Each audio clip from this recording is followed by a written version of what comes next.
I guess I'll get us started. Um, uh, I'm Lynette Schultz and delighted to be here. I'm um, currently in Edmonton, or Amiskwichi, Awaskahegan, in Treaty 6 land. And I learned from this land and I take very seriously those relationships, treaty relationships um, learned here and held, excuse me, for millennia on how to live well together on this land, um, which really makes me very excited about working with school trustees and any ideas around civic governance. We're presenting today the research that Carrie and I have done recently around navigating climate change education policy. Particularly, today we're looking at obstruction in and the limits that are made on what's possible in education policy related to climate change. So I'll just dive in.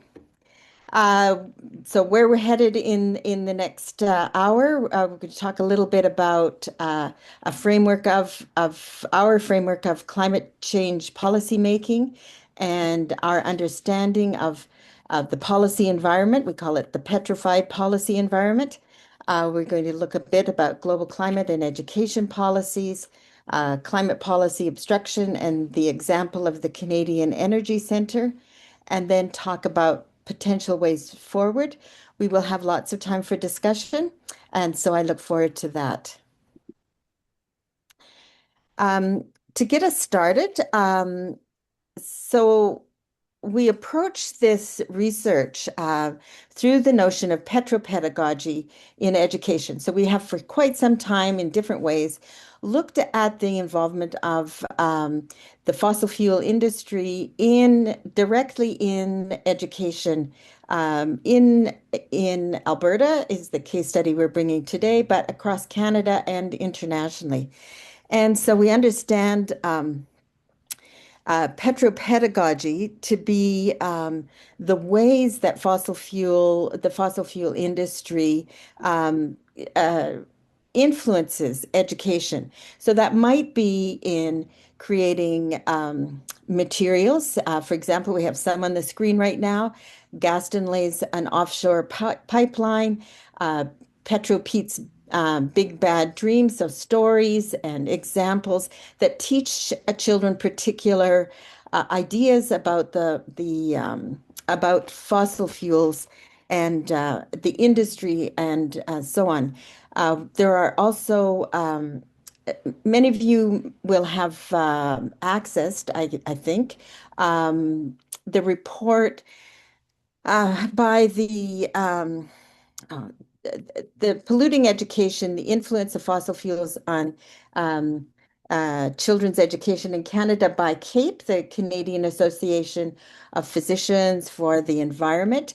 If you haven't read it, it's a fabulous report, very current and updated, looking at again how the fossil fuel industry affects our education systems and right into the classroom. We find that in our research, as well as supported in this the CAPE report, that fossil fuel com individual companies, but overall the industry in general provides curriculum materials, curriculum direction, comments on curriculum, advice on curriculum, the materials, as I mentioned here, teacher professional development, and also different ways of fundraising and a presence within the schools. As I said, the curriculum is varied. The one of the Petro Pete's books is about one day Pete comes to school and there's a pump jack in the school playground just beside the school, and so book is about how children should be safe around equipment should it appear on their playground. Not the question about how on earth did this happen or should that happen, but how they should be safe. So there's a very particular kind of slant to these materials. We could talk more about examples later if you'd like. Um, can you put the next slide, Carrie? And so what we call this is that, so the thing is about each of these acts, taken alone, they seem to be somewhat limited, but when you begin to gather and understand all of these influences on the education sector, you really see a kind of patterns, some very specific patterns within the policy context in places where fossil fuels play a major role in the economy. And this wider influence, these patterns um, include, as researchers Terry Carl in the book Paradox of Plenty in 1991, or Michael Ross in 2012 called The Oil Curse. Within these locations, there is a kind of pattern that um, where there is weakened governance, particularly local governance. There is economic instability in the boom and bust cycles that feeds into that kind of governance, weakening governance. And there is a turn toward authoritarian strategies to manage the conflict between citizens' needs and the needs for fossil fuel industry to their goals for growth. And so we were very interested in our work to see if those kinds of patterns were visible in the case study that we're going to be presenting you today. The framework that we use to look at policies, probably familiar to most people that work in trustees who are looking at policy. We see policy making as a very dynamic process. It is not simply a linear process of making a decision, testing it, and redeciding. But in fact, climate policy making happens in different levels, global, national, and local, and there's a lot of dynamics between those different levels. So we have to understand what's happening at the local level in the context of other levels of policy. We look at policy making happens in different kinds of spaces. It's not just around specific um, organizational desks or in particular designated meetings. There are closed spaces, so a lot of information is being shared, etc., in meetings that are closed. There are invited spaces where different actors are invited in. Um, and there are spaces that are claimed or created, and that's certainly where a lot of the civic engagement happens to claim a kind of space to make a difference in policy. There are different forms of policy making, and these are really significant in climate change education. As you can see, anytime that a policy gets started and then you see it drop off dramatically, get lost, become kind of invisible, you know that there's other things going on in the background. And so as researchers, we want to investigate, what policy making is being done invisibly. We see those things in the media, we see them at announcements, government announcements, etc. What's hidden, that's very difficult to see. Sometimes you have to look at guest lists at conventions to find out who's actually part of these policies, things that are invisible. But all of those are pieces of policy making that are significant in climate change education, any climate change policy, and very much so we found in education. So we looked at and we asked questions about the spaces. So where does policy happen? Where does climate change education policy happen? Who are the actors? So who's involved in framing, making, and implementing policy, and whether those are official or unofficial actors. And so we begin to look around to see who's as Prime Minister Carney said, who's at the table and who's on the menu. We want to look at who's there because that really shapes what gets done. And then knowledge, whose knowledge is and what kinds of knowledge inform climate policy and which ones are ignored. And how does information have power? What information is powerful?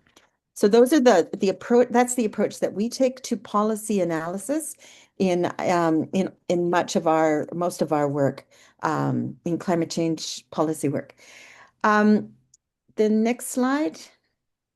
So I just want to quickly touch in on, the kinds of policies at the different levels that impact what's going on in our local context. So climate change education policy is not new. Climate change 1992 already policies were being released. So there's decades of work that's have gone on beforehand.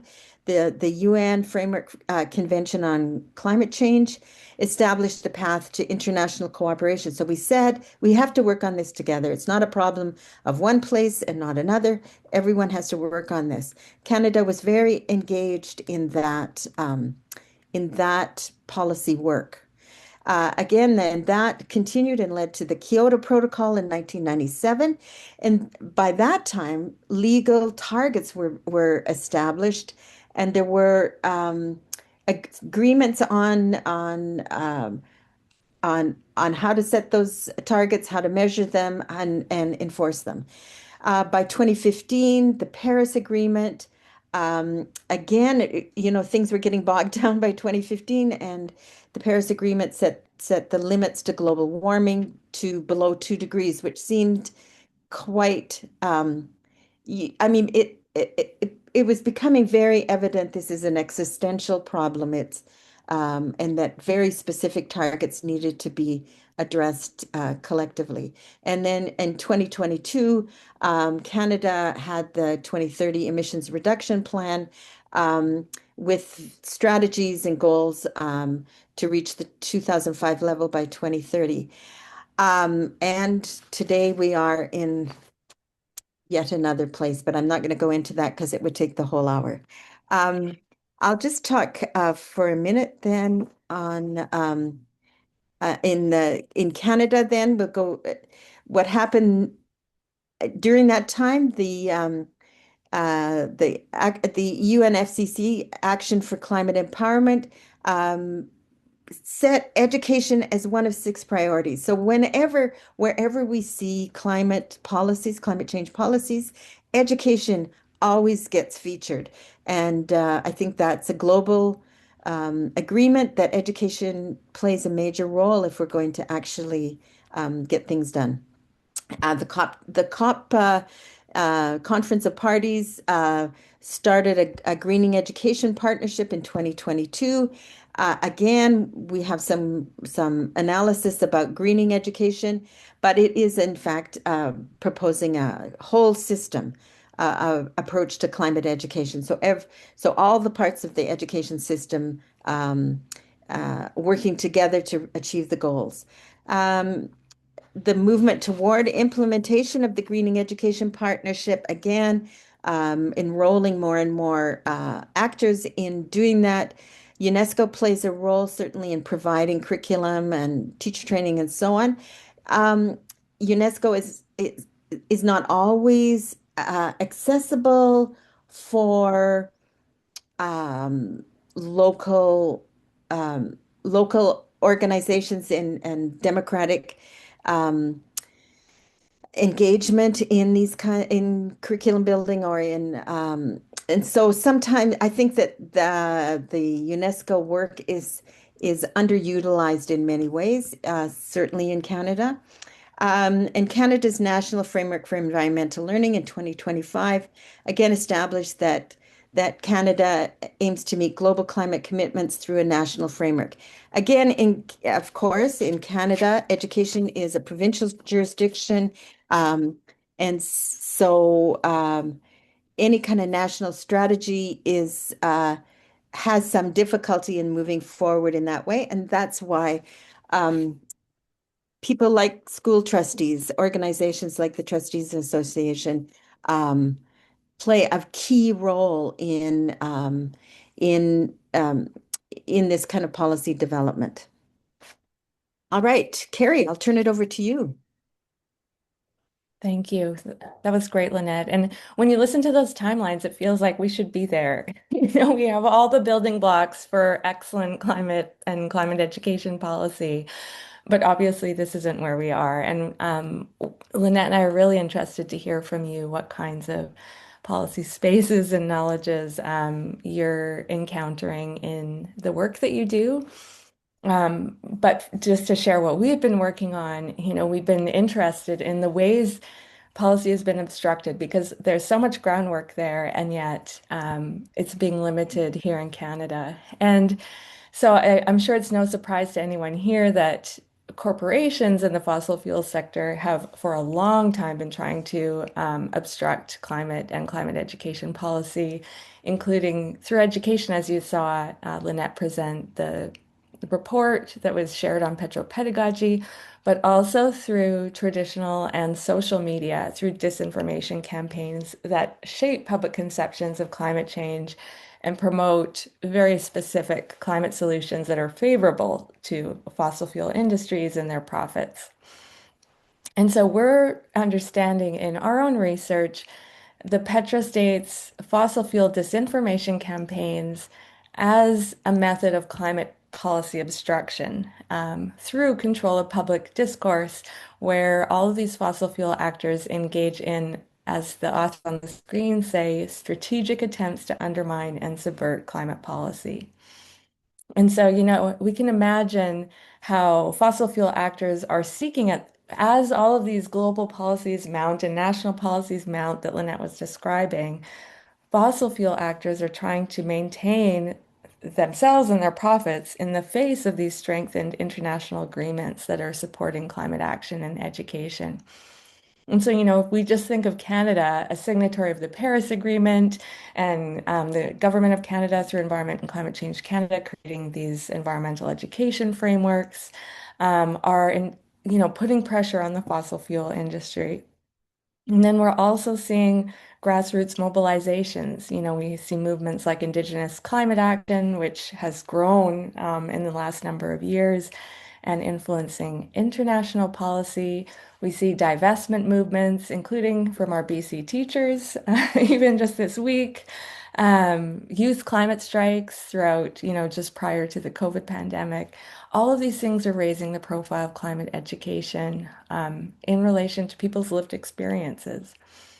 And so at the same time, discourses of obstruction then might be intentionally taken up by fossil fuel industries and also provincial governments who are trying to secure their profits and tax bases and in order to close down the space for climate policy. And so limiting public debate and deliberation about climate education. And so some scholars, and they're cited here on the screen, have summed up some of the ways that policy obstruction comes to life in the public through discourses of what they call climate denial and climate delay. And so you might recognize some of these even just as you watch the news or scroll social media. Um, these discourses tend to fall into these clusters here that you see on the screen. And so discourses of climate denial might take the form of it's not happening, outright denial of climate change. This isn't real, it's false.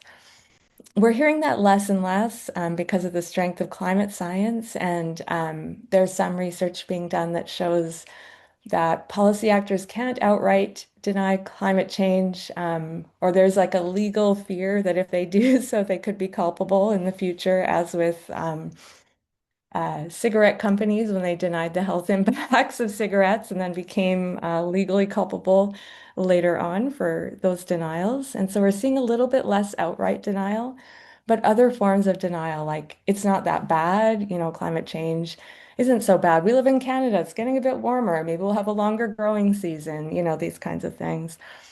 It's not us. And so We see fossil fuel companies denying the role of fossil fuels in climate change and focusing instead on natural causes, shifts in the Earth's systems that are causing climate change. And then we see denials along the lines that it's been taken care of. There's no real need to act. We have all the technology in place to respond to climate change. AI is going to solve these things for us or other technologies. And so don't worry so much. It's not a problem. And then we also see discourses of climate delay. And so these have been increasing, especially as outright climate denial has become a little bit less legally tenable. And so now we see more efforts to redirect responsibility for climate change onto other actors, so pushing it off to other sectors to manage.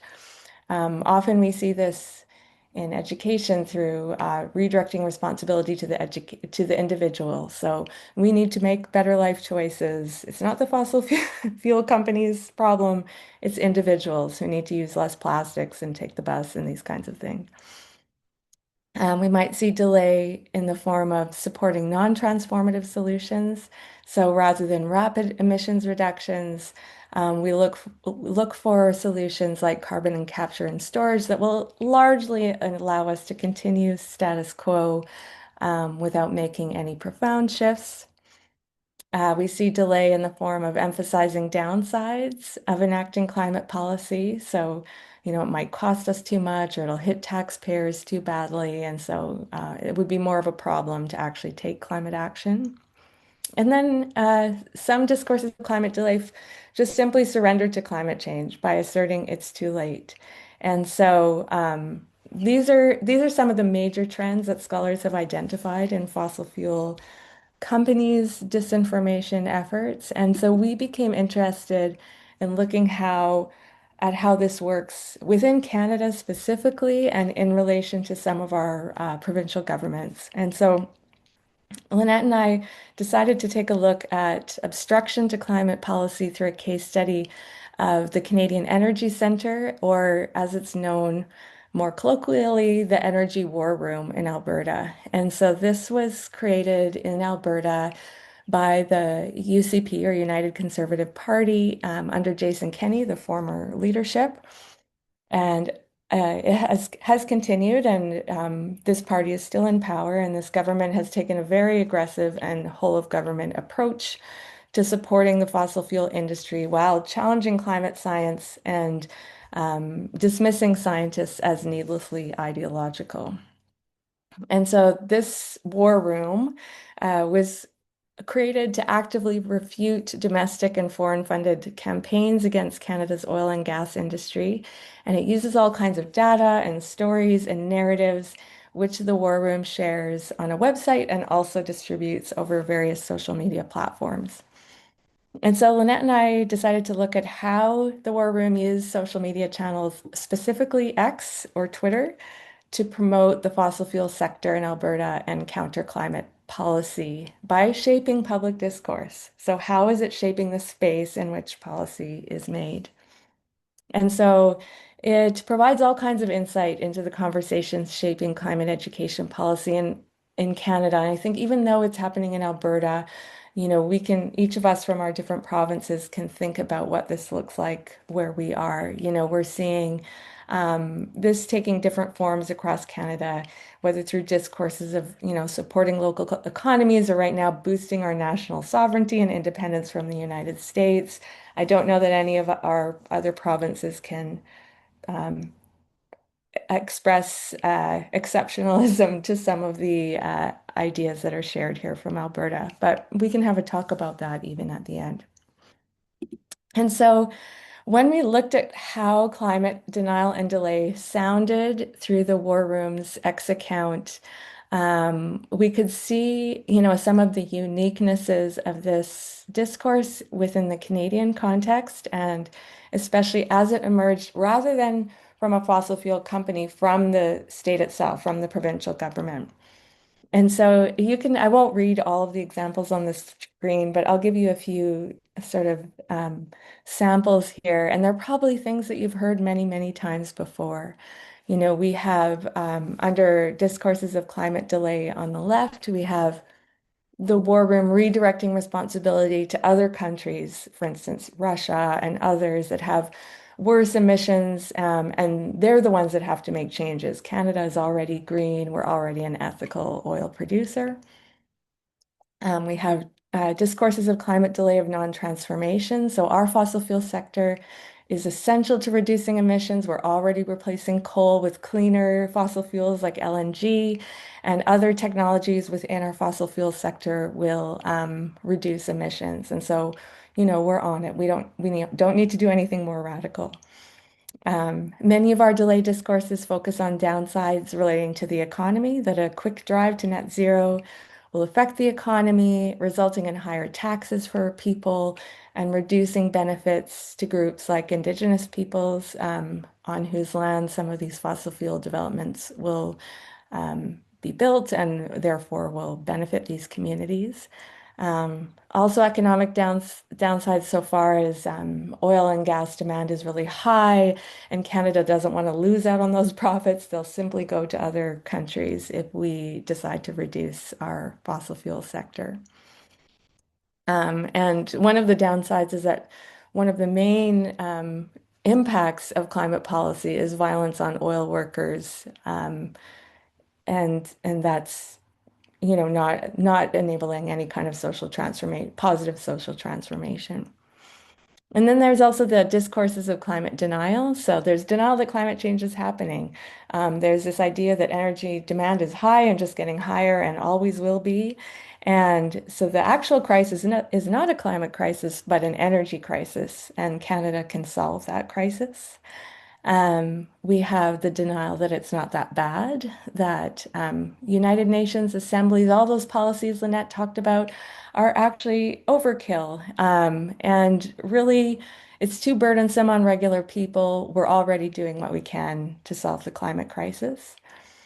Climate denial that it's not us. Canada has already been working harder than other countries to reduce emissions, and so we don't need to participate in the United Nations agreements.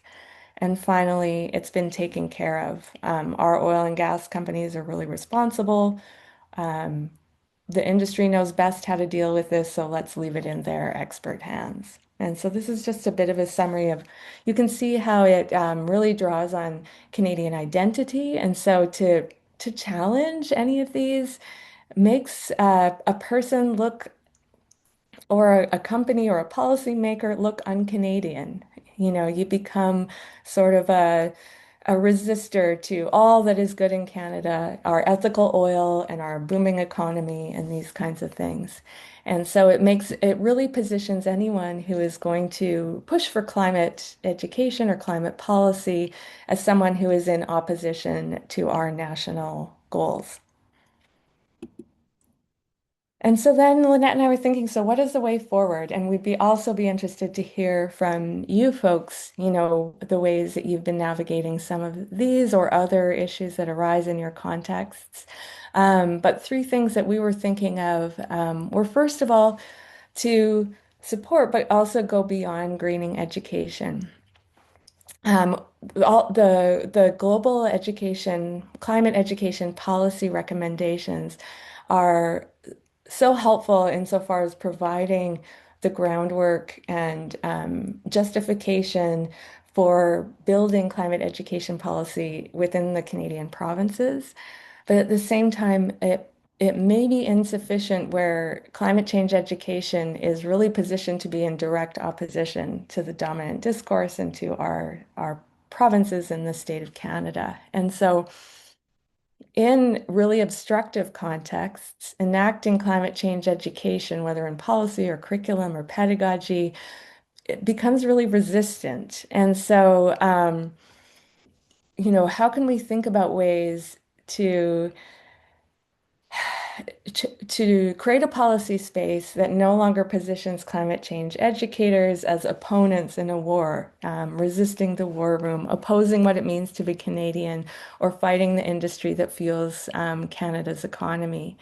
And so, thinking about greening education, a lot of the recommendations that come out of these policies actually might end up supporting fossil fuel industry inadvertently insofar as they focus on many sort of apolitical and individualized actions like school gardening or sustainable consumption, reducing use of plastic straws and other single-use plastics, and empowerment for green careers, which might even be within fossil fuel sectors. Um, a lot of these recommendations within education can leave the petrostate and the oil industry largely intact. And so Lynette and I have been thinking about how we might need even stronger forms of climate change education policy that would critique some of the greenwashing and disinformation campaigns emerging from these industries, and also provide the groundwork for deeper societal and economic shifts that are necessary for emissions reductions. And so we really do need education policies that question industry dominance within Canada. And so another part of that shift then could be transforming the discourse around climate change education policy. And so while that industry discourse is strong, already what Lynette shared is that so much scientific data already counters the discourses that are shared through these obstructive policies. Climate scientists and journalists continue to share the realities of climate change, which can shape policy. And at the same time, we also have lived experience as presenting profound tensions with the disinformation coming out of places like the War Room. Teachers and students and families are experiencing wildfires in BC and across the prairies. You know, we have coastal erosion and warming oceans here in the Atlantic, and um, shifts in agriculture across central Canada that impact the cost of living. And so we have schools closing, we have students being displaced, we have food costs rising, and all of these are experiences that can be brought into policy spaces to affect change and ensure climate change education is responsible to our students' lived realities. And so building on that, we could then think about ways for policy to be reparative, to be grounded instead of in sort of those harmful ways of being that have got us here. Things like extractivism and extreme consumption. How can education policy learn from other actors and knowledges about how education can sustain life for everyone and everything? And so here I'm in Atlantic Canada, and I think with my students about how repair might take the place of, local, rural, or harvester knowledge of how to live sustainably in subsistence communities, learning from harvesters and fishers who need to protect the land for future generations. Or it might come from learning from alternative economic models like Kate Rayworth's donut economics that can guide policy into that safe space between planetary boundaries and then the social foundations that provide for all people. It might build on Indigenous knowledge systems, such as principles that account for future generations in decision making, or ways that recognize our responsibility to all beings. And so bringing some of these knowledges might shift conversations towards reparative modes. And so we had some initial questions and things we're curious about your experiences in this space. And also, we'd love to have questions from you to us. But we're curious to know what policy spaces, actors, and knowledges are evident in the climate change education policies where you are in Canada, provincially, locally, and what's your own experience of climate policy obstruction, whether denial and delay, how are school trustees navigating this? And what do school trustees require in order to create and support good climate change policy and action? And so, we can leave these on the screen for a bit, and I invite also the team, Olivia and Melissa, to join in and sort of navigating this conversation, and Lynette, but we'd love to hear from you and also invite your questions. And I think Randy has a hand up.